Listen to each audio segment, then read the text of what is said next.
please welcome our final commencement speaker, Trevor Hart.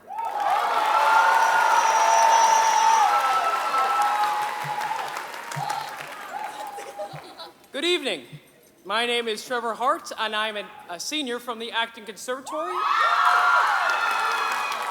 I will be attending Syracuse University this fall. I would like to thank you all for coming to the class of 2018 commencement ceremony for the Orange County School of the Arts. I am beyond honored to be standing before you tonight, and although I would love to reminisce on the past 4, or in some cases 6, wonderful years we have spent here together at Ocsa, instead I'd like to focus on the F word. Yes, that's right, the future. Our graduation might seem like it's the end, and in some ways it is.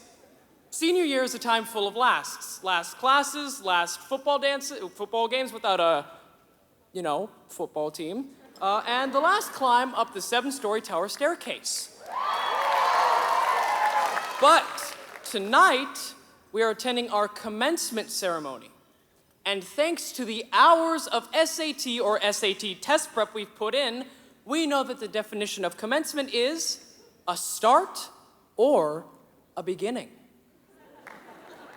The steps that we will take across this stage tonight are the beginning steps that we will take on the journey that is the rest of our lives, our future. The idea of the future, going to college, starting a career, and yes, doing our own laundry, is both thrilling and terrifying. When we entered Ocsa, we were very hungry caterpillars like the one in the book. I'm sure our parents can remember, like it was yesterday, our chubby toddler fingers poking through the holes in Eric Carle's book as we learned to count and got our first glimpse of what a healthy diet consisted of. For a caterpillar, that is. We have been lucky to live in Ocsa's creative and nurturing cocoon where we have been pushed and challenged with a truly healthy diet consisting of academic excellence and unparalleled preparation for a higher education and a profession in the arts.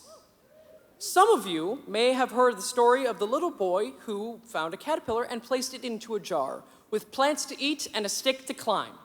Every day he watched the caterpillar. After a while, he was surprised to see it hanging upside down from the stick, spinning a cocoon. His teacher explained that the caterpillar was going to go through a metamorphosis to become a butterfly. The little boy was thrilled about the changes the caterpillar would go through, and he continued to watch the cocoon each day.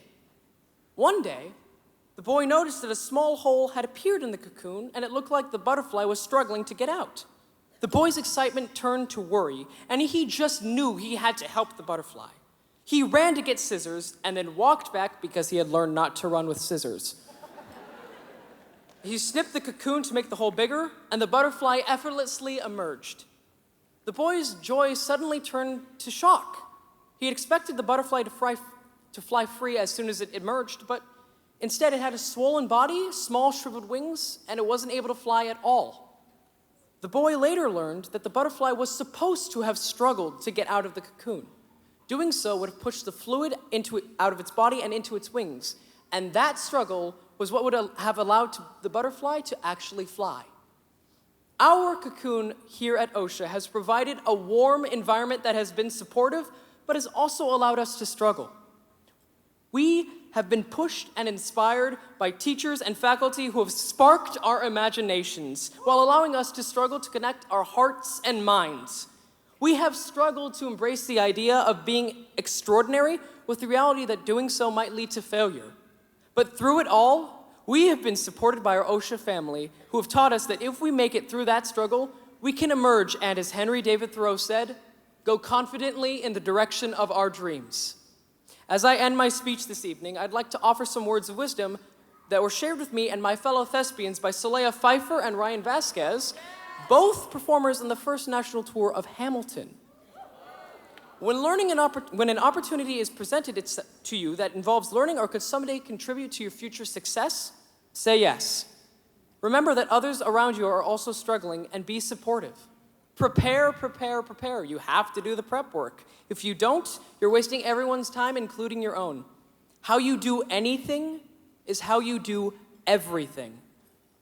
Go above and beyond. Mom, you were right. Good enough never is. Every assignment or opportunity is going to teach you something about yourself if you let it. When you hit the wall, readjust. Remember those who have inspired you and who saw something in you and continue moving forward. Embrace back the people who embrace you. Life is hard enough. Don't cut each other down. You can't let the yeses or nos in life determine your self-worth. Be yourself. That's the only thing that sets you apart. And and never miss an opportunity to be fabulous. And remember that if someone else is amazing, it doesn't make you any less amazing. And lastly, there is another F word you have to look out for. Fear. Fear is powerful and it will always be staring you in the face. Train your brain, your mind, and your soul to use fear as a tool to feel excited rather than scared and to feel alive rather than fearful. Maya Angelou said, "We delight in the beauty of the butterfly, but rarely admit the changes it has gone through to achieve that beauty." Each of us has experienced a different journey and different struggles to emerge from our cocoons while we've been hit at OSHA, yet here we are, beautiful butterflies who are ready to soar into the future. OSHA has given us each the opportunity to become fabulous. All we have to do now, class of 2018, is to take that opportunity and achieve the final F word, fly. Thank you.